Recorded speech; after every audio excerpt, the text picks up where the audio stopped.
Hello students, welcome to EPG Pathshala. I am Dr. Ayushi Paliwal from University of Delhi.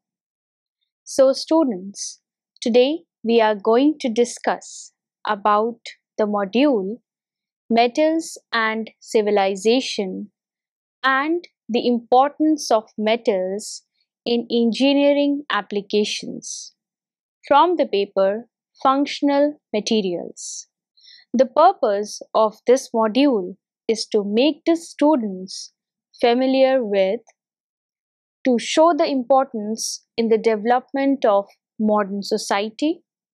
Second, the gradual development in metal technology.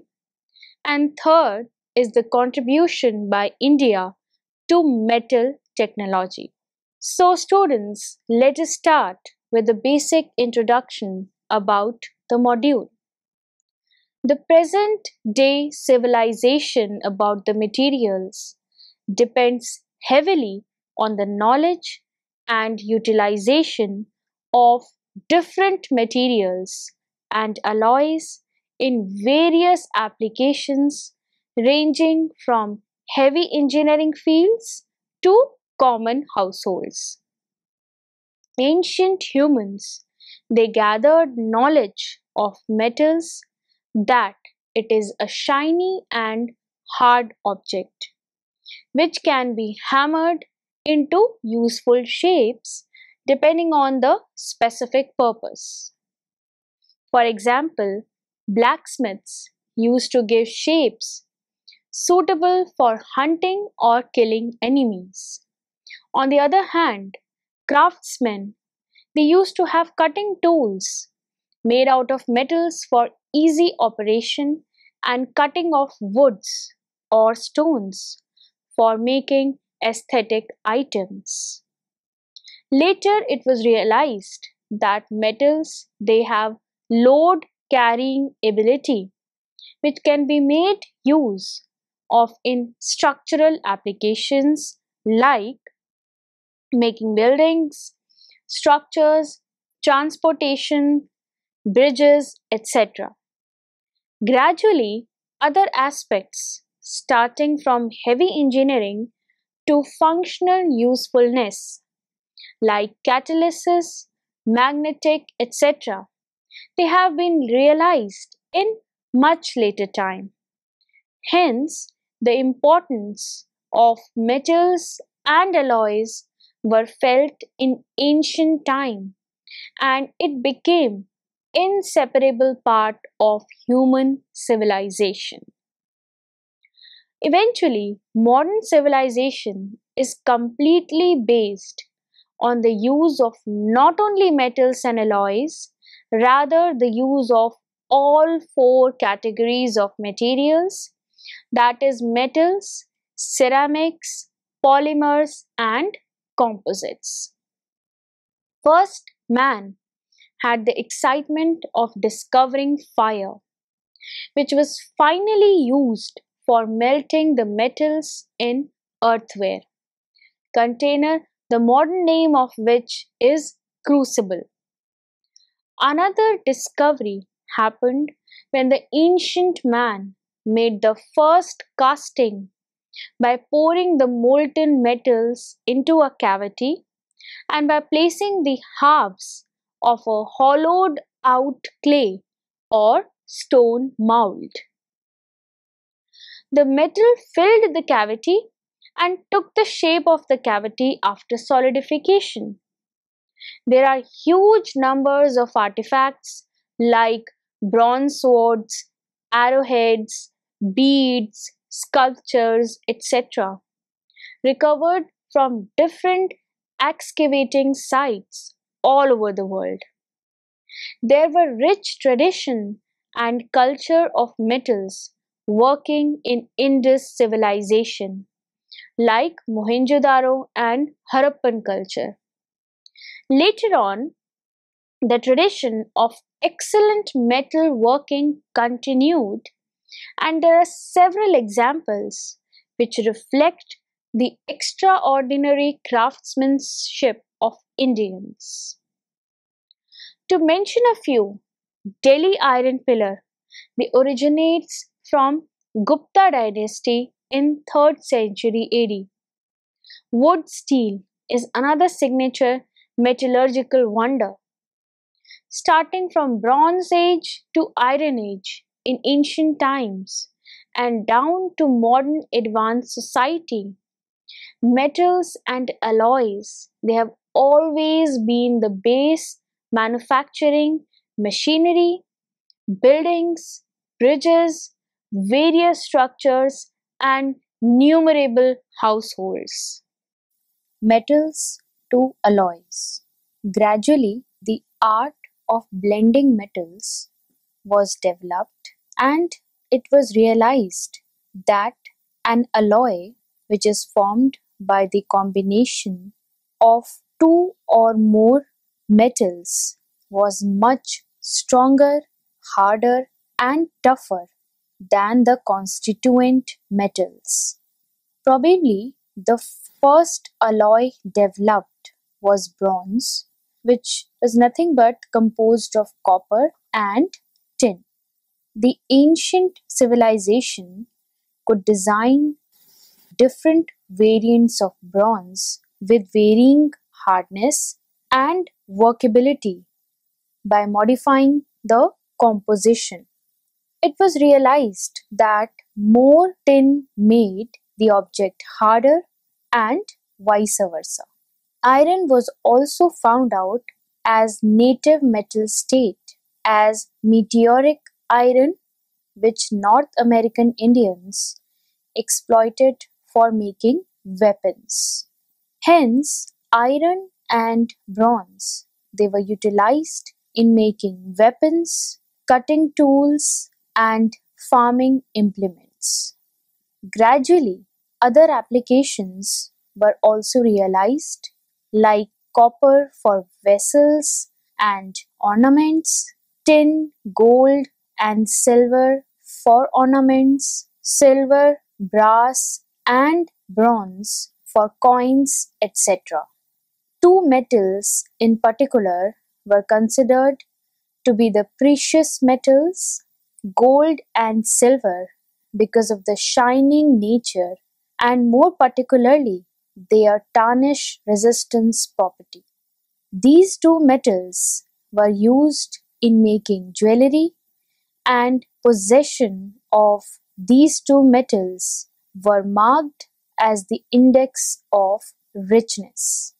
On the other hand, iron, copper, lead, tin, etc., they were considered to be the base metals.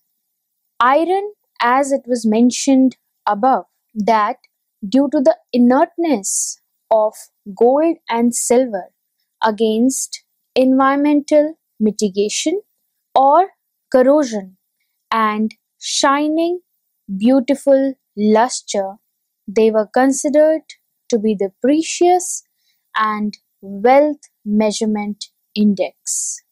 Some of the early mentions of gold, there were some artifacts are found in 5th millennium BC in the cemeteries in Bulgaria in Europe. Elegant gold vessels, they were also discovered in from Mesopotamia ca 2500 BC. Even ancient Egypt is a source of spectacular gold castings ca 1300 BC. In Indian subcontinent, particularly Indus Valley sites such as Mohenjo-daro ca 3000 BC, gold and silver ornaments have been recovered. History of metals in India. While talking about the metal technology in ancient era, contribution of metal workers in Indian subcontinent is highly relevant and of extreme importance. It also allows us to appreciate the achievements of ancient Indian metallurgists. The rich heritage of Indian metallurgy, medicine, and mathematics and astronomy is indeed a matter of pride for India. India is considered to be the place where evidence of early zinc production has been spotted. Zinc is very difficult to smelt since it is volatile at the temperature where the zinc ore is smelted, that is around 1000 degrees Celsius. Hence, at the temperature of ore smelting, formed zinc vapor would get reoxidized and lost. In order to tackle this situation, downward distillation of zinc vapor would be required. Interestingly, before any other reports on the production of zinc anywhere in the world, extensive and semi-industrial production of metallic zinc was established at the Zawar in Rajasthan, India. An interesting method was designed where downward distillation of the zinc formed after smelting zinc ore using specially designed retorts with condensers and furnaces so that the smelted zinc vapor could cool down and form molten pool of zinc metal which could later be solidified. However, in 1740, commercial zinc smelting operations were established in Britain, and interestingly, it had surprising resemblance to the Zawar process. Iron and steels in India. Iron was earlier made via solid state reaction or reduction as its melting point is 1539 degrees Celsius. In India, iron was used in late 2nd BC millennium. Later forging became popular and Delhi iron pillar is a classical example. India had the reputation of making high quality iron products. One of the most well-known product is Wood's steel. So 12th century Idrisi says the Hindus excel in the manufacture of iron. It is impossible to find anything to surpass the edge from Indian steel. Wood steel has actually played an important role in the development of metallurgy. Forged cannons made of bloom steels reflect the workmanship of Indian blacksmiths. Other metals. Mercury is another metal of importance, especially for its alchemical importance in the ancient times. It is a volatile metal which can be easily produced by heating cinnabar followed by downward distillation. At room temperature, it is liquid too. Arthashastra of Kautilya, dating from the late 1st millennium BC onwards, mentions some of the early use of distillation of mercury. Mercury constituted lots of alchemical transmutation experiments in the Middle Ages in Europe as well as in Indian and alchemical texts were the precursors to the development of chemistry. There were also reports on the extensive use of copper, lead, tin, bronze, and brass in ancient Indian civilization too. Aesthetically designed dancing girl statue made of bronze from casting from Mohenjo-daro from the Indus Valley attracts special attention. Mirrors made of bronze. They were also used in ancient India. Doctor Sarada Srinivasan showed that the tradition of making metallic mirrors in South India from high tin bronze is still continuing. So now students, let us discuss the present day scenario. Currently, the modern civilization is extremely dependent on the metals and other materials like ceramics, polymers, and composites. Gradual change from Stone Age to Bronze and Iron Ages, and finally stepping into the modern society where demands of metals and alloys in almost all the applications is many-folds.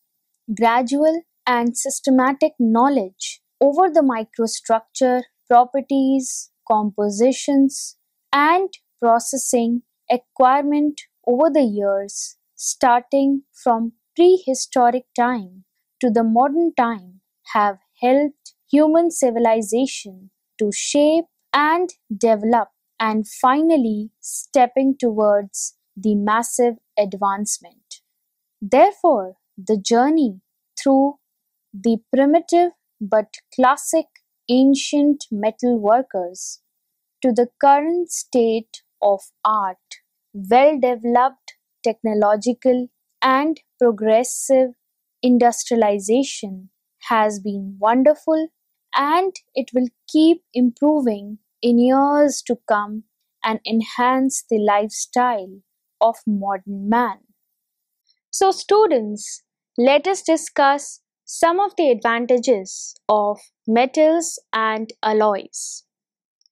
First, the load carrying properties with strain hardening behavior, which allows to resist stress concentration and subsequent sudden failure. Second, the ability to be cast or worked or both to get to any shape as required. Third, the ease of processing.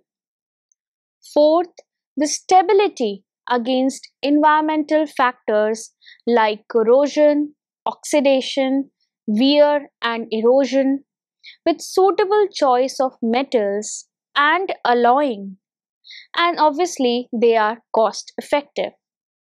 Other functional properties like excellent thermal and electrical conductivity, magnetic properties, etc. They have a well versed knowledge over the years based on the processing and properties of metals and alloys. Need-based development. So, for the development, there is always a need. So, need for doing work easily and effectively actually develops varied metals. So, material tetrahedron, which is shown in this figure, is always followed while developing any material, and we always want to have a better performance. Many heavy engineering applications like transportation, that is in railways, cars, airplanes, etc., machineries, buildings, bridges, etc., cannot be thought of without the use of metals. So, students, now we will discussing that why the metals are important in engineering applications.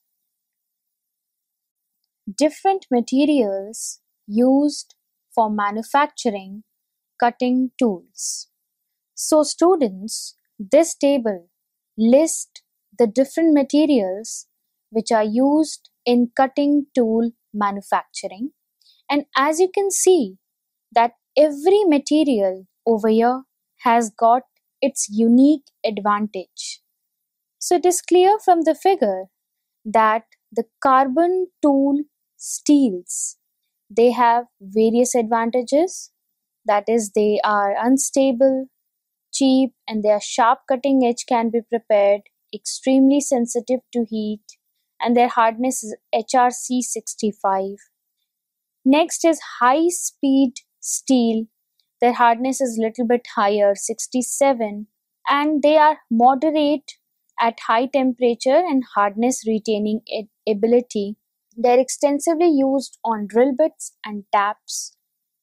Next is HSS cobalt, and which that is their major advantage is that they are excellent heat resistant in case of high cobalt versions of high speed steel.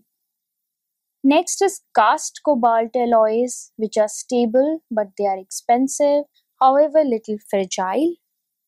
Next is cemented carbide, which are very stable and they are highly resistant to abrasion. Next is ceramics. Ceramics are stable, they are moderately inexpensive, and they are usually desired in high speed applications but somewhat fragility. They are almost used exclusively on turning tool bits. Next is cermets. They are also moderately expensive and have a high abrasion resistance, and their hardness is HRC 93. The second last material is cubic boron nitride, which is having highest hardness substance, and they're also fragile to some extent, and they have extremely high abrasion resistance, which is used for hard machining. The last is the diamond. The diamond is stable, highly expensive, extremely fragile, and the hardest substance.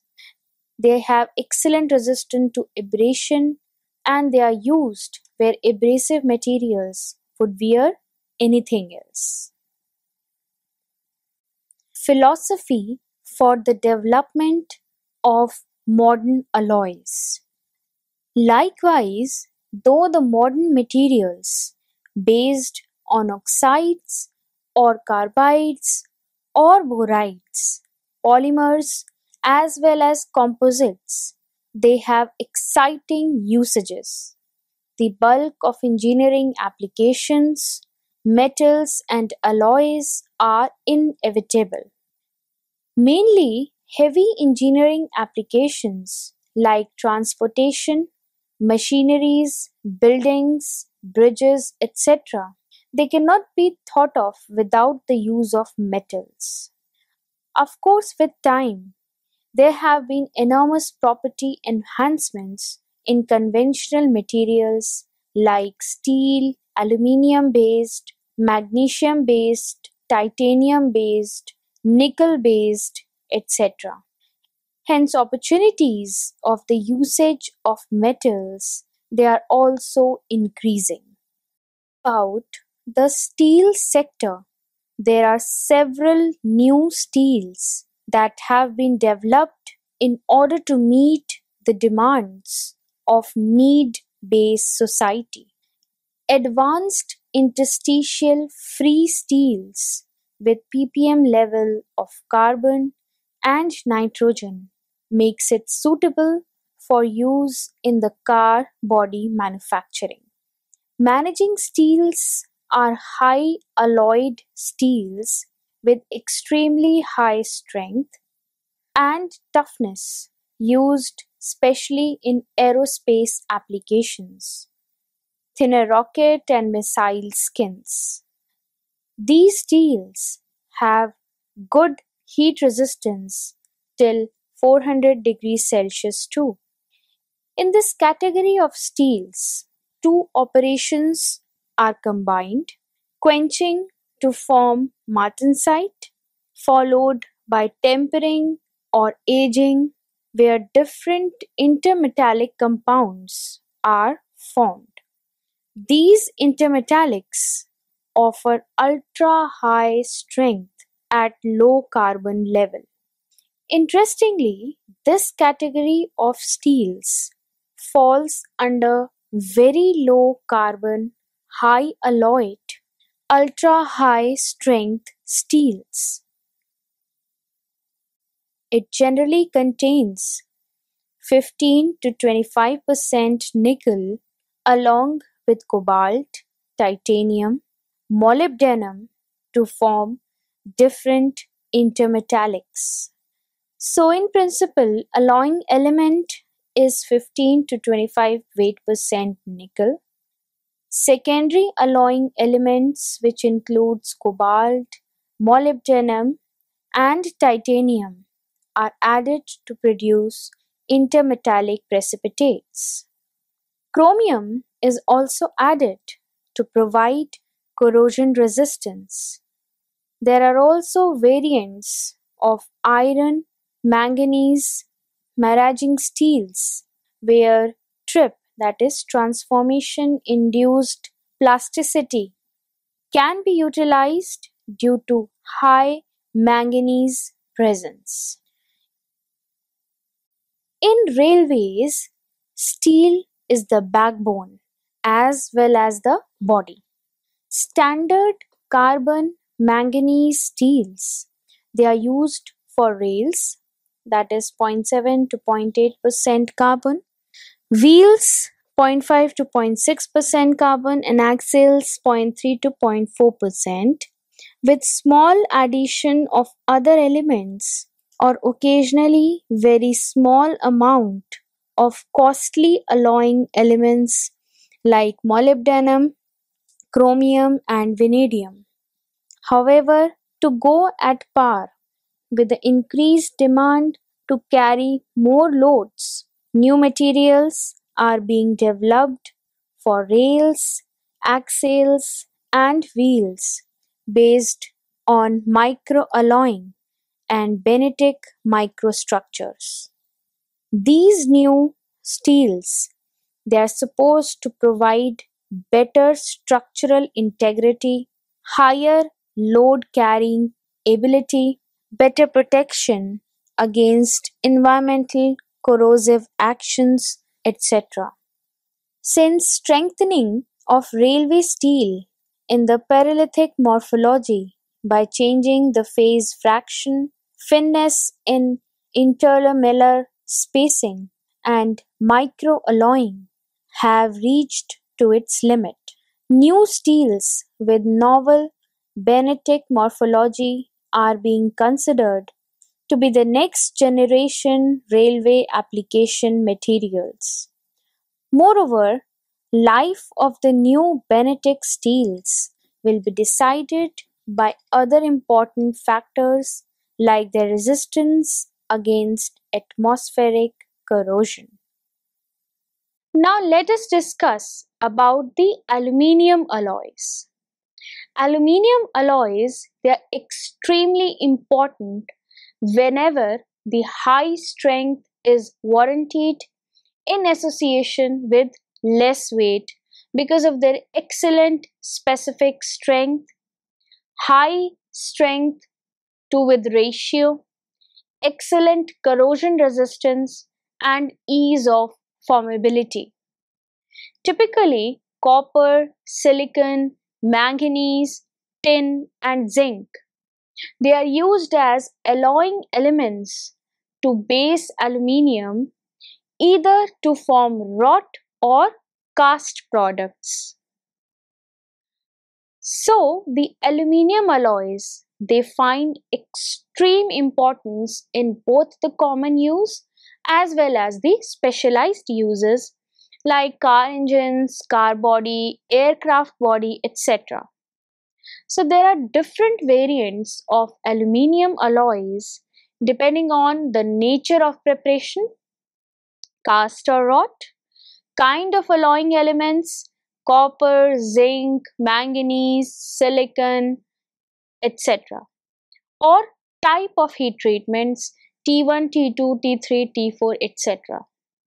Out of all the usages, wrought products, they find maximum usage 80 to 85%. For example, rolled plate, foils and extrusions. Aluminium alloys, they have low melting temperature, enabling low cost aluminium cost. They have a very low cost aluminium castings. However, the tensile properties of the cast aluminium products, they are poor as compared to wrought invariants. The aluminium silicon alloys, they are the most important cast aluminium alloys which have excellent casting properties. Aluminium alloys, they have excellent corrosion resistance too. Nowadays, active research is still going on to enhance the properties of newly developed aluminium alloys. Recent review by Miller has convincingly expressed the recent development in aluminium alloys. Titanium alloys. Titanium alloys, they are considered as one of the exotic metallic alloys, and it is also called as non-ferrous steel because of very high tensile strength and toughness even at extremely high temperature. In addition, these alloys, they are lightweight and have excellent corrosion resistance.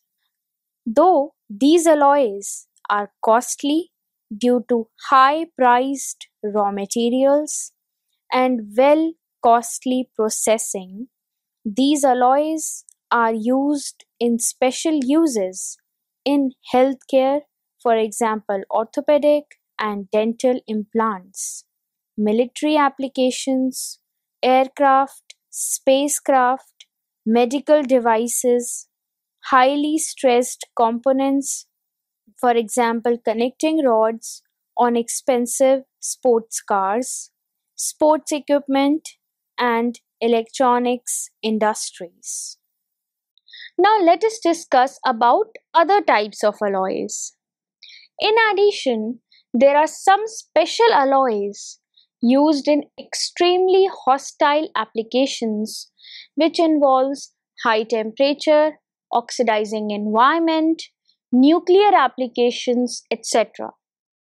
Superalloys, they are such high performance alloys which possess excellent mechanical strength, resistance to thermal creep, deformation, good surface stability and resistance to corrosion or oxidation.